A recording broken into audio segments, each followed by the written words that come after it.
Welcome to our tutorial on how to allow automatic downloads for photos on WhatsApp web on your PC. With the latest update, this process has become even simpler, and we're here to guide you through it step by step. First, let's open WhatsApp web on your computer. You can do this by typing web.whatsapp.com into your browser's address bar. Once you're logged in, you'll see your chats displayed on the screen. Now, look to the left side of the screen. You'll notice a menu bar with various icons. Find the gear icon, which represents your settings. It's usually located near the bottom of this menu. Go ahead and click on it. After clicking the settings icon, a new menu will appear. In this menu, you'll see several options. We're looking for the chats option. Click on that, and then look for Media Auto Download. Here's where the magic happens.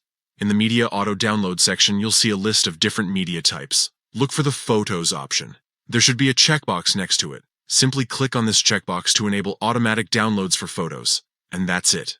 You've successfully enabled automatic photo downloads on WhatsApp web. From now on, when someone sends you a photo in a chat, it will automatically download without you having to click on it manually. This feature is incredibly useful, especially if you receive a lot of photos through WhatsApp. It saves you time and ensures you don't miss any important images shared with you.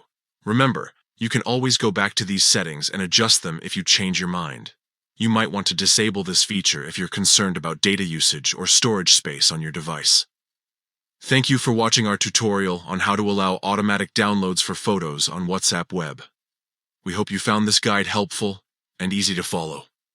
Don't forget to like and subscribe for more useful tech tips and updates. Happy chatting!